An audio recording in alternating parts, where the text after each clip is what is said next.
Humans make mistakes, that's just a fact of life, but in the cockpit those mistakes can quickly have dire consequences, and because of that we have created loads of strategies to try and catch them.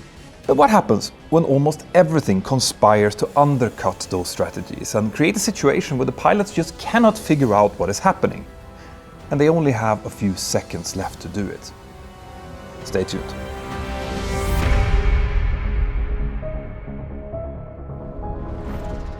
The summer of 2007 was a really stressful time for everyone in the Brazilian aviation industry. Demand for flights had at that point been growing with around 15% per year for several years in a row, and to make things worse, Brazil's largest airline, Varig, had recently ceased operation. When that happened, other airlines had tried to expand to fill the gap, but the country's airport infrastructure just wasn't keeping up with the growth. Outdated airports and understaffed control towers caused delays throughout the networks, and by July 2007, over half of all flights in Brazil operated with large delays, which really infuriated the passengers. Pilots at Tam Airlines, the now largest airline in Brazil, felt the stress of this situation quite keenly. Over the previous 4 years, Tam had doubled in size, hiring thousands of new pilots and pushing them through training as quickly as was humanly possible. And once they were done, these pilots now not only had to face constant delays and congestions, but also angry customers who disrupted flights and assaulted airline employees. Now, Tam Airlines had tried to improve their customer relations by forcing one of the pilots to stay outside the cockpit and greet the passengers during boarding, but that was a policy that the pilots really disliked. Because not only did this new procedure expose them to a lot of anger and abuse, it also made the pre-flight checks and paperwork take much longer, which just worsened the delays. So overall, this situation was causing a huge amount of stress for the crews, but Tam Airlines didn't really offer any solutions or support to help them deal with it. In fact, the airline only had one aviation psychologist for the entire staff of over 5,000 pilots. But for the pilots involved in today's story, this background stress was only the beginning.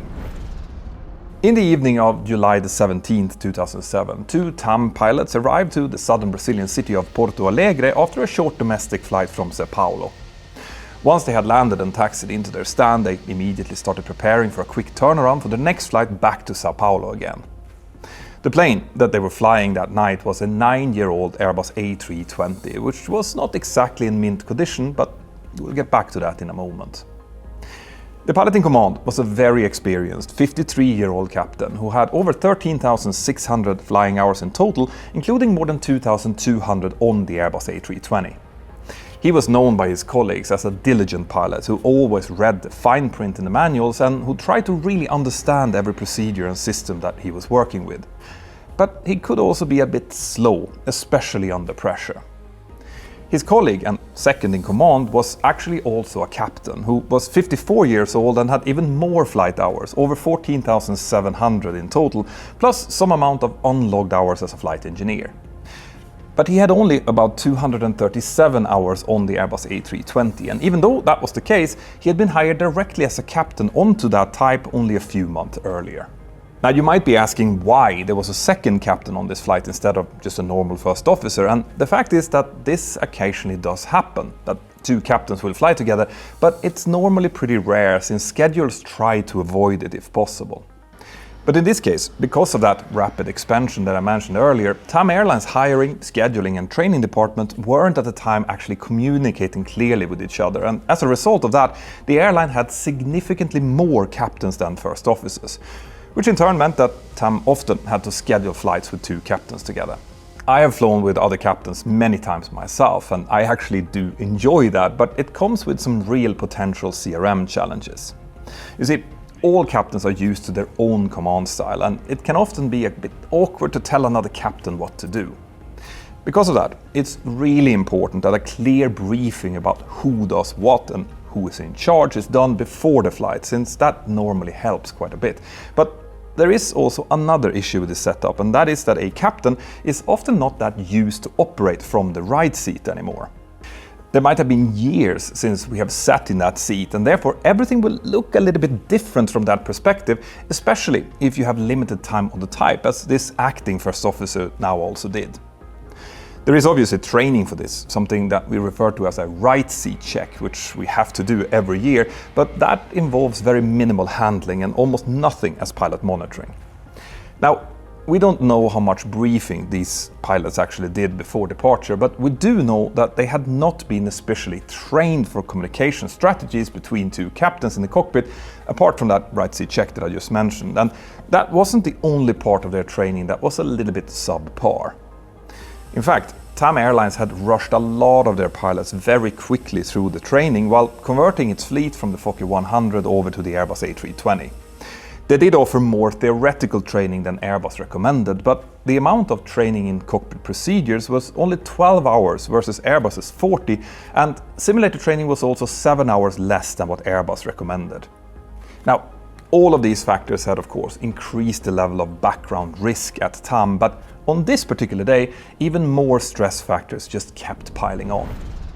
For example, when the pilots had first picked up this aircraft earlier on that same day, they had found out that it was operating with one thrust reverser inoperative. Now, the purpose of the thrust reverser is, of course, to reverse the engine thrust in order to help slow the aircraft down after landing or after a rejected takeoff. And on the IAE V2500 engines, which this aircraft was using, the thrust reversers consisted of blocking doors who transisted aft along the outside of the engine, opening cascades to allow the bypass air to escape forward instead of backwards. Now, although the thrust reversers produce a loud, impressive roar during every landing, they normally only contribute a small portion of the aircraft's total braking power and are actually not required for dispatch during most conditions. This aircraft had suffered a fault with its right-hand thrust reverser several days earlier, but the TAM maintenance technicians had not been able to fix it yet, so instead they had just deactivated it and written it up in the hold item list in the technical log. When the pilots had seen this earlier on during the day, they had checked the corresponding procedures in the minimum equipment list, or MEL, who lists all of the systems that are allowed to be inoperative together with any procedures that might have to be performed. According to the MEL, the procedure for landing with only one thrust reverser was actually supposed to be the same as landing with two. During a normal landing, an A320 pilot first pulls the thrust levers to idle right before touchdown, and then when the plane touches the ground, the pilot then pulls the levers a little bit further back into the reverse position, together with the reverser handles. Now, if both reversers are working, that's great, but if one isn't working, well, then that's also okay, it just won't activate. So because of this, this actually was not seen as a huge deal for the crew, at least not on the first flight. In fact, on that flight over to Porto Alegre, they had followed this procedure and everything had gone perfectly. The captain only needed to use a little bit of rudder to compensate for the slight asymmetric thrust that this one thrust reverser was now causing. But their next flight, Tam Airlines flight 3054, was going to take them back to Congonhas airport in Sao Paulo, which was a completely different ballgame. And that's because Congonhas airport was notorious in Brazil for being not only tricky, but at times downright dangerous. And I'll tell you all about that after this. In order to give you the very best, most detailed explanations of stories like this, my research often takes me to loads of articles and news sources from the US or South America. But since I live in Europe, this also means that I frequently run into geo restrictions. And that's where today's sponsor, NordVPN, comes in. You see, thanks to Nord, I can virtually travel to almost any country in the world at a click of a button, and that helps me to access all of the research information I need, and it also helps me watch all of my favorite content wherever I am, as well as give me great deals on tickets and other stuff. But that's not all. NordVPN have also incorporated loads of new features, so make them almost an essential tool as we approach the summer travel season. For example, Nord helps you to encrypt your connection when you are using unknown public Wi-Fis in airports, hotels and cafes. And on top of that, they also offer loads of other cybersecurity features to help keep you and your data safe. But you don't need to just take my word for it. Subscribe to Nord's 2-year plan using the link below, which is nordvpn.com/pilot. This will give you 4 free months when you sign up, and remember, you can test it completely risk-free for up to 30 days with a guaranteed full refund if you're not completely satisfied. Thank you, Nord. Now back to the story. As the primary domestic airport for Sao Paulo, the largest city in South America, Congonhas Airport was, and actually still is, the busiest airport in all of Brazil and the linchpin of the country's entire aviation network. But Congonhas is located in the middle of the city, surrounded by tall buildings with no room to expand, even though the main runway is only 1,945 meters long, which is not a lot for modern larger airliners. On top of that, the central position of Congonhas within the Brazilian route network was actually a major cause of the systemic delays back in 2007, since its limited landing slots and parking spaces created a bottleneck that had ripple effects far beyond Sao Paulo. For pilots though, landing at Congonhas was not just inconvenient, it could be genuinely scary. The main runway, 35 left and 17 right, had no runway end safety areas, or resas for short, since it was surrounded on all sides by steep embankments overlooking busy city streets. Now this of course meant that overrunning the already short runway by more than just a few meters could have potentially disastrous consequences. Now, up until the time of this story, there had never been a really serious overrun accident there, but a lot of pilots believed that it was just a matter of time. And not just because the runway was short and had no safety margins. No, one of the biggest problems was that the runway was also not very well surfaced, and it tended to become very slippery when wet, which was quite often. Airport authorities had taken several measures to try and mitigate the risks associated with this, including deploying special equipment to remove rubber from the runway, trying different surface additives, etc. But nothing had worked very well, since the water just tended to stay in puddles on the uneven surface.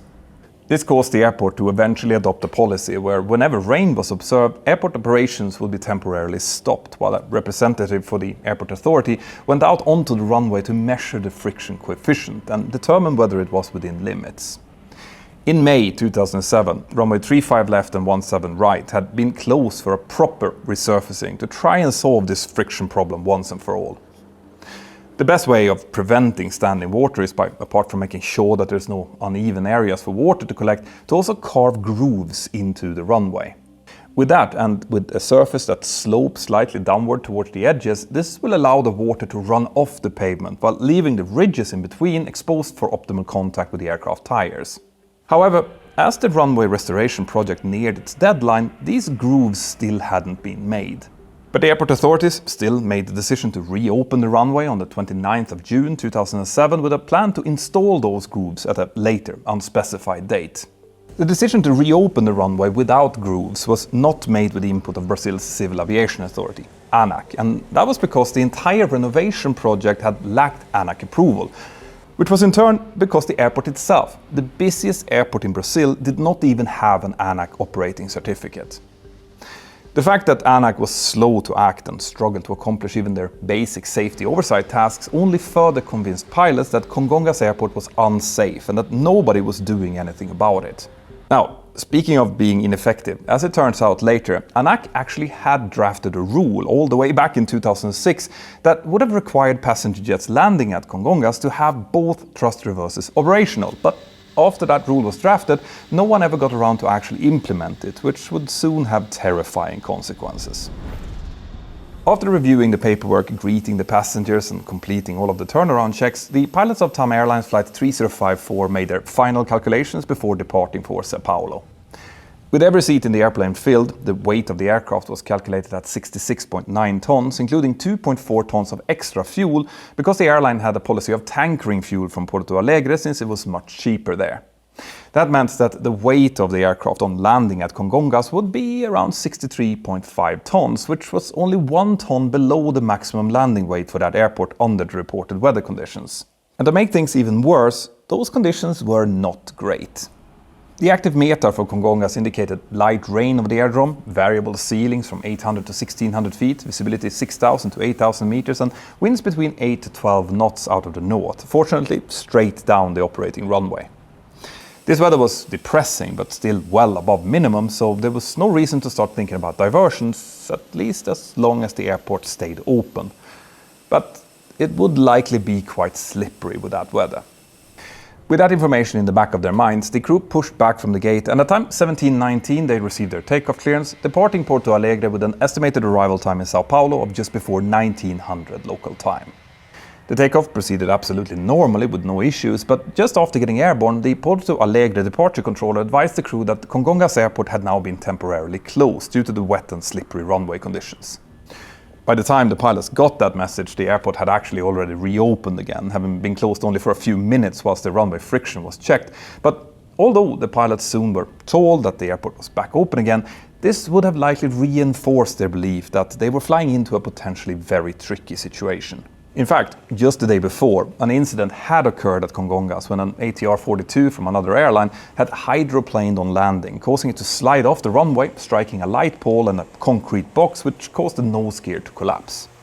Now, nobody had been seriously hurt in that accident, but the aircraft was so badly damaged that it was ultimately written off. And that had happened with only light rain reported on this new ungrooved runway surface. The pilots of Flight 3054 had likely heard about this and would therefore have been keenly aware of the potential risk that this now still wet runway would pose to them. In any case, Flight 3054 continued to climb towards their cruise altitude of 21,000 feet, and whilst they were doing that, they were continuously encountering quite rough weather with moderate to occasionally severe turbulence. Twice, the pilots had to request modifications to the route to avoid this turbulence, as well as building thunderstorms, which would have likely also increased their workload. At time 1803, they were finally informed that Congonhas had reopened, and that likely didn't come as a big surprise to them. You see, frequent starting and stopping operations at Congonhas was essentially normal, so hearing that it was closed was not a strong reason to divert, especially since a lot of pilots at TAM at the time felt an implicit pressure from the company management to avoid diversions, since that could just further hurt their reputation. As the flight neared its destination, the pilots would have carried out their descent and approach briefing, going over all of the items that they would need to know. This would have likely included landing distance calculations, procedures, and any threats they were facing, but since the cockpit voice recorder on this aircraft only recorded the last 30 minutes of the flight, the recording didn't start until after this point where the briefings would have normally happened, so we don't really know the full extent of those briefings. Now, during the descent, when the recordings finally started, we did get some hints about what the pilots were thinking of. The captain, for example, asked the acting first officer to verify the conditions at Congonhas, while emphasizing that this was especially important given that they would land with only one thrust reverser. The captain also complained that he had a slight headache, the reason for which was never determined, but I think that anyone could experience a little bit of stress headache under these kind of circumstances. Anyway, everything else was completely normal, and Flight 3054 soon started getting vectors for the ILS approach to runway 35 left, with the captain as pilot flying and the acting first officer as pilot monitoring. Now, it makes perfect sense that the captain would be flying this approach himself. He was both more experienced on the aircraft and was also sitting in the left seat, which was his normal seating position, while his more junior colleague was sitting in a seat that he was less used to. The conditions on the ground were now quite tricky and would require the full skill and attention of the captain, but it is worth remembering here that this also meant that the less experienced pilot would have the monitoring role, tasked with finding and pointing out any mistakes as early as possible due to his now significantly lower workload. Remember that. In any case, Flight 3054 soon successfully intercepted the localizer and glide slope and started descending down towards the runway. Quite quickly, they were completely stabilized, on speed, on glide slope, with the proper configuration, and with all of the checklists complete. Everything completely according to the plan at that stage. But the captain was clearly nervous, and you could see that by him asking the acting first officer to again ask the tower about the runway conditions.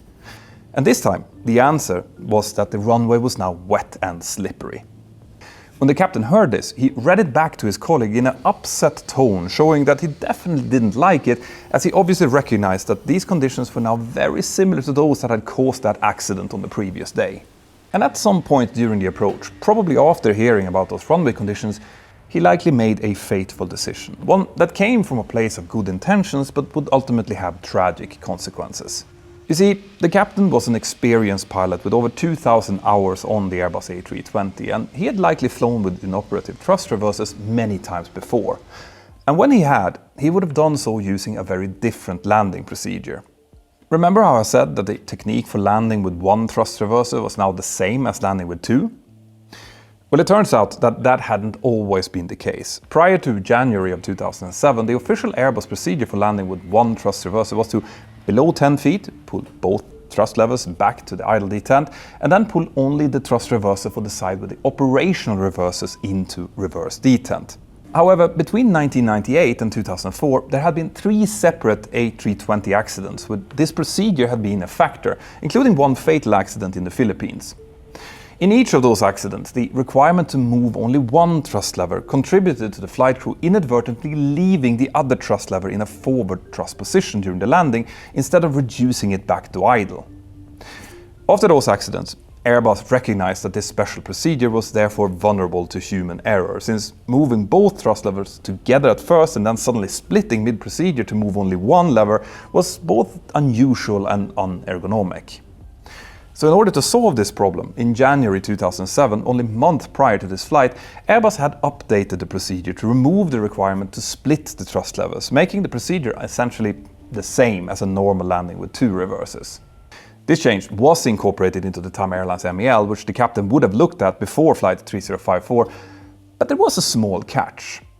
You see, normally the thrust reverses are considered an extra, a freebie if you will, and in fact some airlines doesn't even include them in the landing distance calculations normally, so that the actual distance to land always comes out at less than the calculated distance. This provides a nice cushy safety margin. But if the runway is wet and slippery, well then we actually have to include the effect of the thrust reverses, because when the runway is slippery, the wheel brakes are less effective, meaning that the reverse thrust accounts for a greater percentage of the overall braking capability. If one thrust reverser is inoperative while landing on a contaminated runway, we obviously have to increase the calculated landing distance relative to what we would have if we had 2 thrust reversers. But with this new Airbus procedure, it also added another 55 meters to the landing distance on top of that already existing penalty. And why was that then? Well, it turns out that that was due to the way that the electronic engine control system on the Airbus A320 was designed. You see, when a thrust lever is moved into the reverse detent, it's actually commanding an increase in engine thrust to increase the reverse thrust. But if the reverser doors doesn't deploy to deflect the airflow, well then that thrust would increase in the forward direction instead, even though the thrust lever is in the reverse detent. Obviously, when the discrepancy between the thrust lever position and the actual thrust output reaches a certain value, the Airbus A320 Full Authority Digital Engine Control System, or FADEC, would intervene to lock the thrust on that affected engine to idle. But even though this intervention happened very quickly, it would for a brief period of time generate a little bit more forward thrust on that engine, causing the required landing distance to actually increase with 55 meters relative to the old procedure. So back in the cockpit of Flight 3054, the captain knew about the new procedure, but he also knew the old procedure since it had been enforced during the majority of his A320 career. This meant that he also likely understood that if he used the new procedure, he would have to add 55 meters to the landing distance, something that he really didn't want to do. So it is very likely, even though we can never know for sure of course, that the captain now decided to use the old procedure instead to save those 55 meters. Now there are a few things that we need to keep in mind about this decision. One thing is that it has to be emphasized that in reality they were never at any danger of actually overrunning the runway. In fact, with one reverser inoperative on a wet runway, the calculated landing distance was only 1,332 meters, which was well within the 1,935 meters available. So 55 meters doesn't seem like it would affect anything very much, but we also have to remember that the captain was very concerned about this landing. He would have known that if he overran runway 35 left by 55 meters, the aircraft would fall down an embankment and onto a busy street. So you can almost imagine him thinking, if that happened, I would have really regretted not saving those 55 meters. But on the other hand, we also know that this procedure was changed due to real accidents, not hypothetical ones, in which several people lost their lives. And when you take that into consideration, then suddenly using the old procedure doesn't really seem worth it. But unfortunately, it's very possible that the captain didn't know about those previous accidents, since Tam Airlines was not distributing information about accidents in other airlines to its A320 pilots during recurrent training. It's also worth noting that this kind of non-adherence to standard operating procedures was so common at TAM that the flight data recorder had recorded not less than 5 different techniques used by different crews for landing with this issue on previous flights, clearly showing issues with standardization. Now, having made this decision to use the old procedure of moving only one thrust lever into reverse, the prudent thing to do for the pilots would have been to brief the risks associated with it, or, well, the second most prudent thing to do after just using the correct procedure. But as I said, the captain probably didn't know the risks, and in any case, no discussion of this could be heard on the cockpit voice recorder at any point during the approach. Now, the captain did at one point remind the acting first officers that they were landing with only one thrust reverser, but he didn't further clarify exactly what that would mean in terms of actions for each pilot or what to look for. Now, if you combine this relative lack of situational awareness with the elevated stress that the pilots were likely experiencing, well, then you have a situation that is ripe for human error. At time 1854, Tam Airlines flight 3054 passed the threshold of runway 35 left, fully configured and ready to land. With the flaps and landing gear fully extended, there would have been quite a lot of drag on the airplane, so the engines were producing a fair bit of power to maintain the proper approach speed, with an EPR sitting at 1.18. On the Airbus A320, when the outer thrust is engaged, which it basically is all the time, the thrust lever position doesn't show the pilots what the engines are actually doing, like it does on the Boeing 737 that I fly. Instead, on the A320, the pilot selects a general thrust regime using thrust lever detents, and then the flight computers determines the exact amount of thrust required to achieve what the pilot wants the aircraft to do. So that means that when an A320 flight crew positions the thrust lever in a particular regime, like reverse, idle, cruise, climb or toga, that gives the outer throttle permissions to use any amount of thrust up to a programmed limit associated with that operating regime. And for this approach, the pilots had set both thrust levers to the climb detent in order to give the outer thrusts the authority it needed to maintain the approach speed with all of the flaps and gear fully extended. However, when the outer thrust is disconnected, well, then the FADEC will start commanding a thrust output corresponding directly to the position of the thrust lever. Remember that. In the cockpit, the pilots now heard the standard radio altitude call-outs. 50, 40, 30, 20, 10. Followed by the main landing gear settling perfectly onto the runway within the touchdown zone and at a speed of 142 knots. And just before the aircraft touched down, an automated voice also called out "Retard, retard," reminding the flight crew to reduce engine power back to idle. In response, the captain now grasped the thrust levers, likely very concentrated on the procedure that he was planning to use, since he knew that he couldn't afford to get this wrong. He therefore then moved the left thrust lever back to idle and then into reverse, causing the working left-hand reversers to immediately deploy. But unfortunately, by concentrating so much on moving only one thrust lever, he now inadvertently fell victim to the same mistake that had caused this procedure to be changed in the first place. He forgot to move the right-hand thrust lever back to idle and left it in the climb detent instead. The consequences of this error were immediate and severe. You see, on the Airbus A320, deployment of the ground spoilers is automatic, but can only occur when both thrust levers are positioned to idle or below. The ground spoilers are crucial for stopping the airplane, since they will spoil the lift from the wings, allowing the aircraft to settle down onto its landing gear and brakes. This is why the spoilers can only deploy when the thrust levers are in idle and the weight is on the wheel, since you really don't want them to deploy accidentally while in flight or during a takeoff or a go-around. But if the spoilers aren't deployed on landing, well, then the aircraft will continue to almost partially fly as it rolls down the runway. And since the weight of the airplane then isn't on the wheels, this greatly reduces the effectiveness of the wheel brakes, which are the primary means of stopping the aircraft. On the A320, it has been calculated that without the ground spoilers, braking effectiveness is reduced by up to 50%.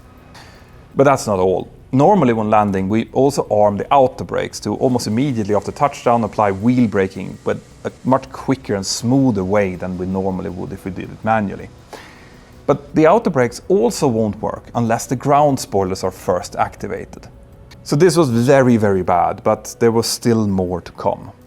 You see, when the captain moved the left thrust lever into reverse, that caused the outer thrust to disconnect, which meant that the power output of the right engine now became derived directly from the position of the thrust lever, which, if you remember, was set in the climb detent. As a result of this, the right engine now stopped at 1.18 EPR, which was the same setting that it roughly had during the approach.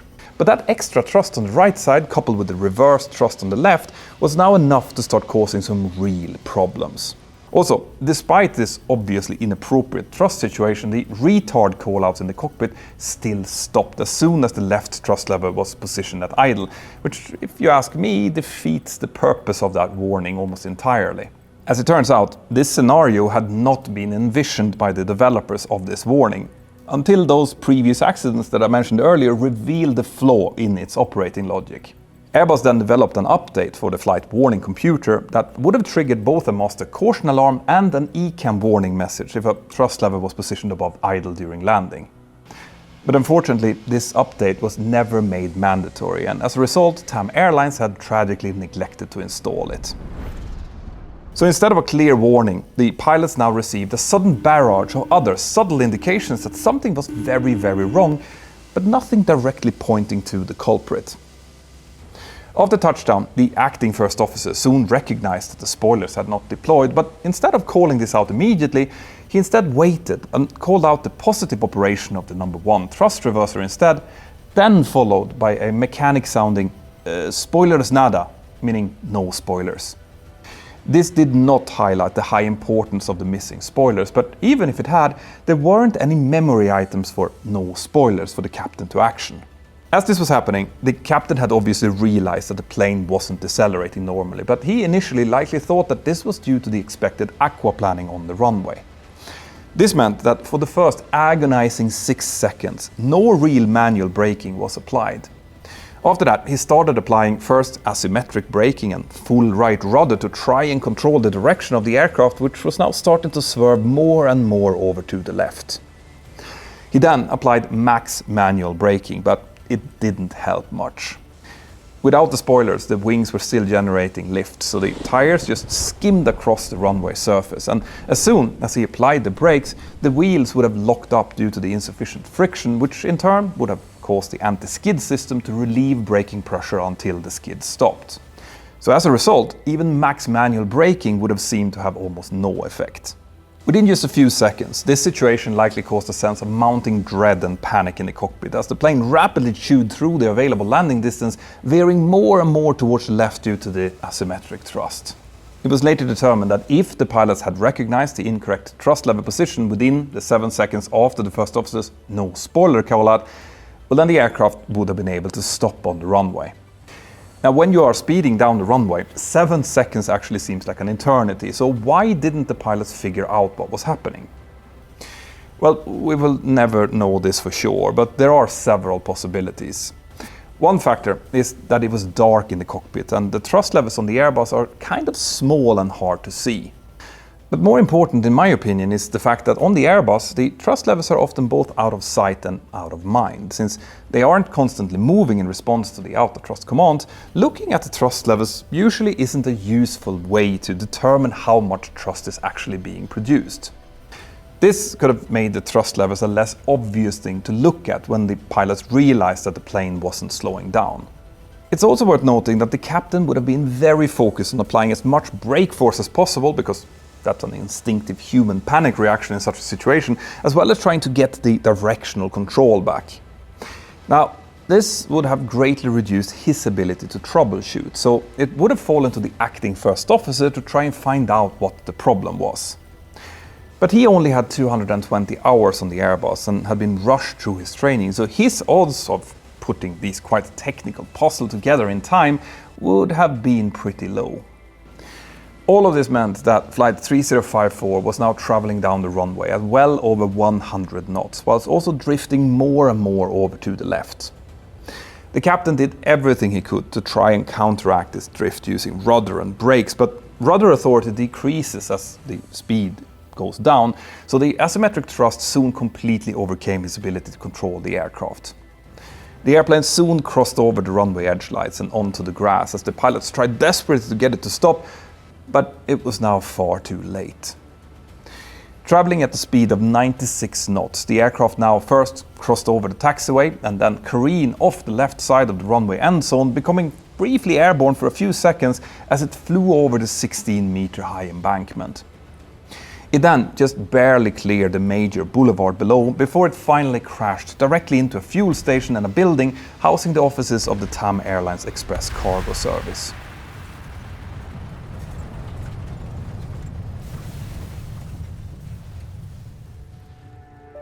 The airplane was completely destroyed on impact, and the wreckage was consumed by an enormous fuel fire, taking the lives of all 187 passengers and crew on board.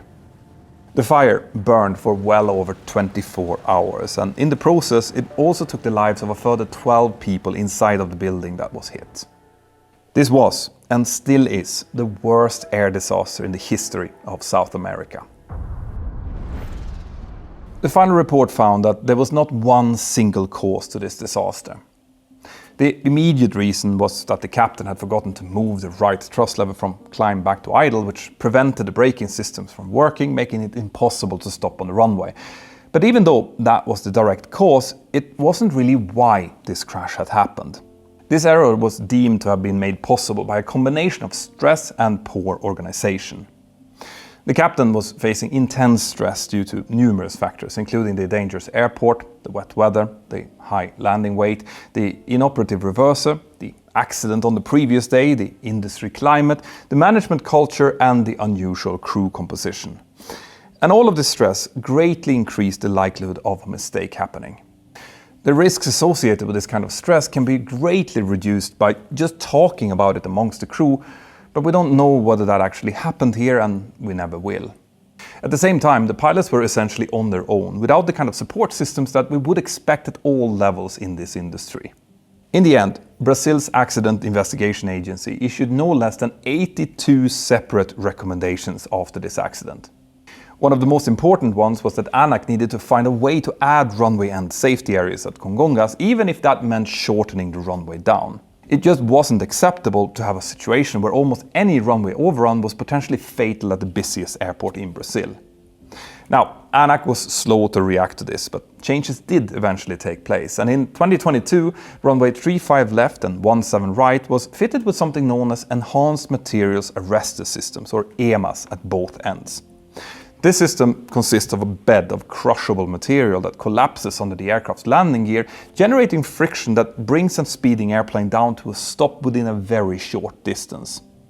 The installation of EMAS has greatly increased not only the available safety margins, but also the pilot's peace of mind when landing at cramped airports like Congonhas or even Chicago Midway. And this is especially important in a time when the number of runway excursions is actually going up, even as most other types of safety incidents are becoming less common. Now, watch these videos next and consider supporting my team and I by joining my Patreon crew, buying some merch using the links below, or sending a super thanks. Everything is greatly appreciated. Have an absolutely fantastic day, and I'll see you next time. Bye-bye.